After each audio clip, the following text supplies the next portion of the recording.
Hi, PerspectaWeather.com meteorologist Paul Dorian here on Wednesday, September 5th. A lot to talk about this morning. The tropics are very active. Tropical storm Gordon came ashore in the overnight hours near the Alabama-Mississippi border region. It has been downgraded now to a tropical depression, but it will continue to produce some heavy rainfall down in the south central U.S. And then it'll eventually turn to the north and northeast over the Ohio Valley and the Great Lakes by the weekend and the early part of next weekend. It could actually contribute to some rainfall here in the mid-Atlantic region during the weekend or into the early part of next week. We have a cool frontal system approaching the area later tomorrow night. That front then just stalls out to the south and east of the D.C., Philadelphia, New York City corridor by the end of the week.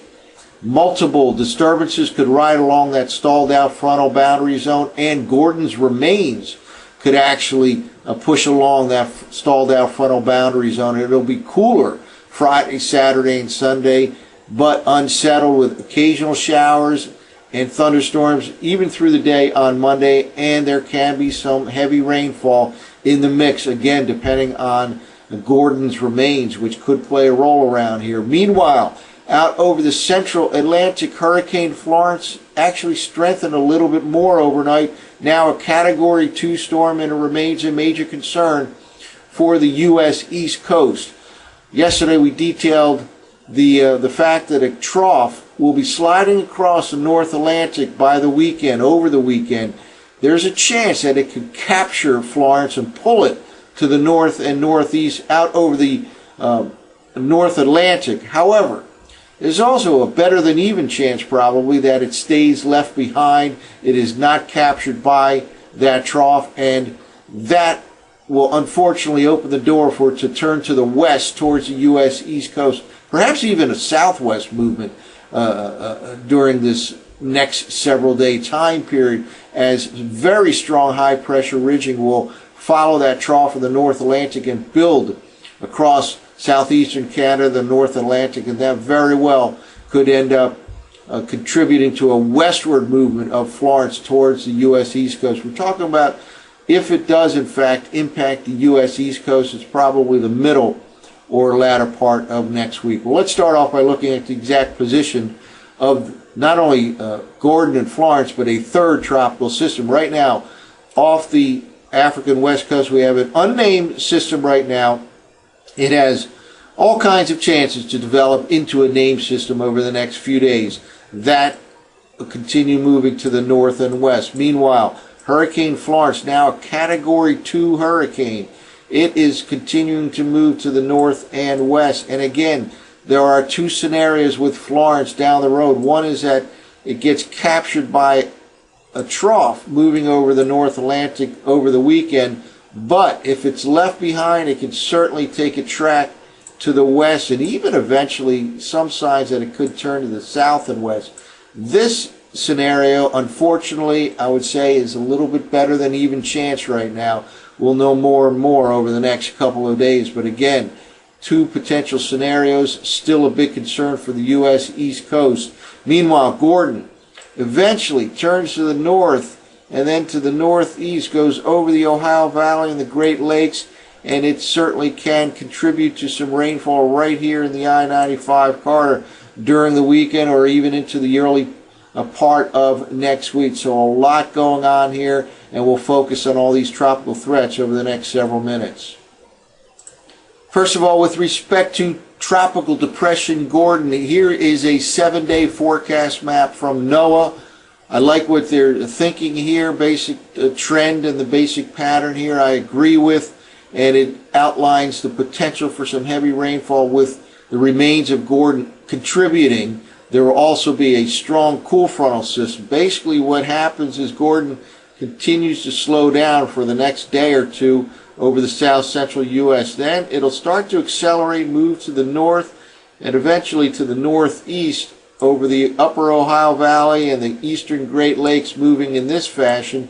Meanwhile, a frontal system will be stalled out right in this region by the time we get to Friday, and that combination could set up for some significant rainfall even in the mid-Atlantic region, and Gordon's remains could certainly be a contributing factor. We're talking about Friday, Saturday, Sunday, Monday time frame. And with this frontal system dropping to the south and east, we turn much cooler.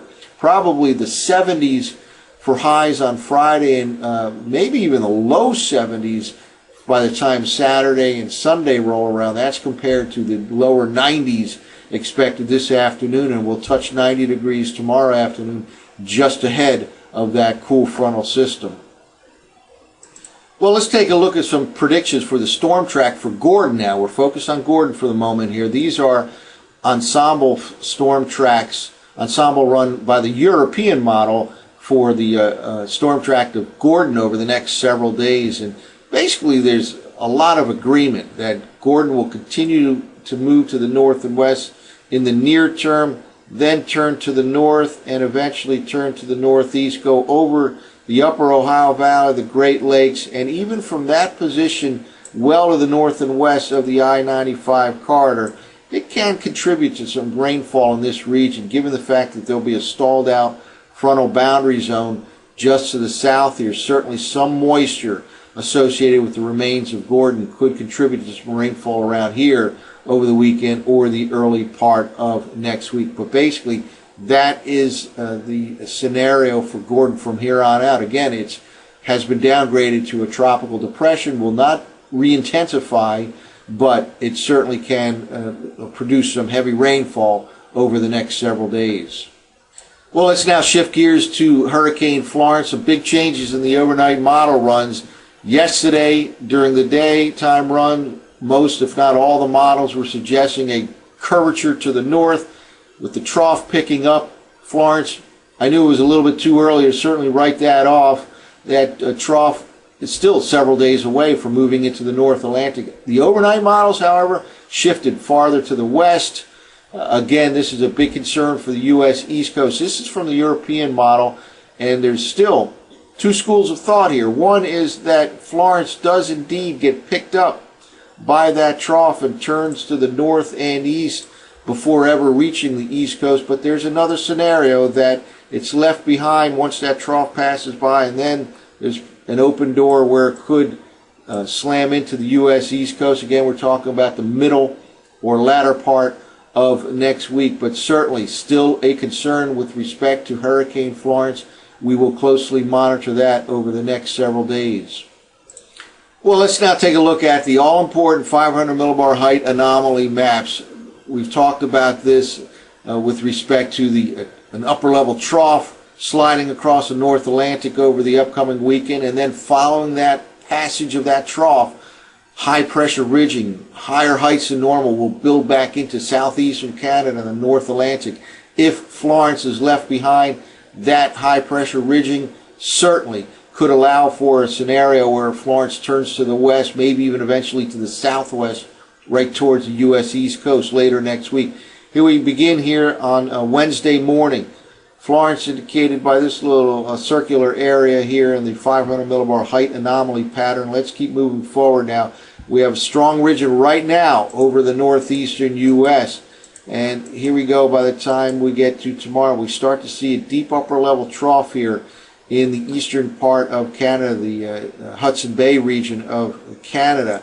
And meanwhile, Florence still churning to the north and west slowly here over the next couple of days. Then we get towards the upcoming weekend, and here we are now by Saturday morning.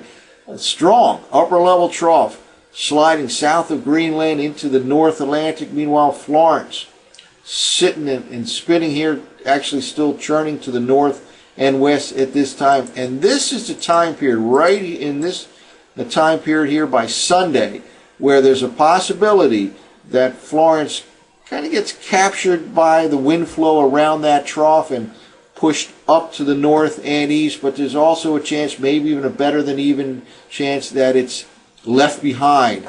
Once that trough moves on by, and indeed in this particular run of the ensemble version of the GFS last night, it was left behind. Once that trough kicks on out of here, by the early part of next week, we have a tremendous area of ridging starting to rebuild over the northeast U.S., southeastern Canada, and extending into the North Atlantic by the time Tuesday and Wednesday rolls around. And with this kind of a upper level pattern. That just opens the door for Florence to move to the west, maybe even a little bit to the southwest at this time. But if Florence is left behind following that trough, that upper level ridging, which is somewhat similar to the setup for Hurricane Andrew back in August of 1992. We have a detailed blog on the weather website regarding that. That's why there certainly is a concern here for the U.S. East Coast. Again, we're talking about the middle or latter part of next week. Well, let's now take a look at the surface forecast maps from the operational version of the GFS at 6Z. These maps, by the way, from tropicaltidbits.com. Those ensemble storm track maps were from weatherbell.com. Here we have the remains of Gordon right in this region. Right now, the south central part of the U.S. Let's just move forward here, and we'll see that it slowly pushes to the north and west over the next couple of days. But eventually, it starts to turn, and here we are now by Friday morning. It's starting to turn now into the Ohio Valley region here, turning to the north and east. And we're just going to follow this for now. We'll go back to the beginning in a moment here. And notice that at this time here now by Sunday, lots of rain out over the Ohio Valley. That is all associated with Gordon's remains here.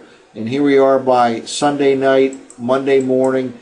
And again, it can contribute to some rainfall right in here. This is now Monday morning, September 10th, in the Mid-Atlantic region. These are partially the remains of Hurricane Gordon at this time. Now, let's go back to the beginning here. Let's start off again now, Wednesday morning, and we'll move ahead in 6-hour increments. High pressure still in control here. There can be an isolated shower or thunderstorm, especially this afternoon into the early evening. This will not necessarily be a completely rain-free day. High temperatures between 90 and 93 degrees in the I-95 corridor. Let's now move forward here. That high pressure pushes off the coast by the overnight hours and into the morning on Thursday. Here we have cool high pressure, Canadian high pressure, over the upper part of the Midwest, and a cool frontal system separating that high to the north and west and the high departing the east coast. And that cool frontal system arrives here in the I-95 corridor late tomorrow night. Not necessarily a significant rain event, certainly some scattered showers and thunderstorms possible. Then the games begin. That front stalls out just to the south of D.C., Philadelphia, by the time Friday rolls around, and it sticks around there for the next several days right through the upcoming weekend. We've had this pattern all summer long where frontal systems just stall out just to the south and east of the area, and that has contributed to a rainy summer. And it looks like we have an unsettled, wet pattern setting up again Friday, Saturday, Sunday, perhaps even Monday as well. Let's keep moving forward here. Again, notice a lot of greens here just sitting here. This is late Friday night, early Saturday, right along that frontal boundary zone. And meanwhile, you have Gordon's remains starting to turn to the north and east. And some of that moisture, again, will ride right up along that stalled out frontal boundary zone. Here we are by Sunday afternoon. There could be some heavy rainfall in the Mid-Atlantic region. The combination of that stalled out front and the remains of Gordon. And that threat will continue into Monday as well. And let's just keep moving forward here on the GFS just to show you what last night's GFS model has done with respect to Florence. Still lots of time before this would verify, and therefore there can be lots of changes here. But here we're talking about the middle of next week now, Wednesday, Thursday time frame. This is Florence, Hurricane Florence, closing in on the East Coast at this time. According to last night's 06Z GFS, again, it is certainly a big concern. And again, the overnight model run shifted much farther to the west, and here we are now by Sunday, September 16th, still dealing with the potential of Florence right off the Mid-Atlantic coastline. So that Florence continues to be a big concern. Immediate concern, however, is Gordon and its remains, which could contribute to some heavy rainfall even in the Mid-Atlantic region over the upcoming weekend or the early part of next week. So a lot going on. Stay tuned to PerspectaWeather.com for the rest of this week as this tropical scene evolves over the next several days. That's it for now. For PerspectaWeather.com, I'm meteorologist Paul Orion.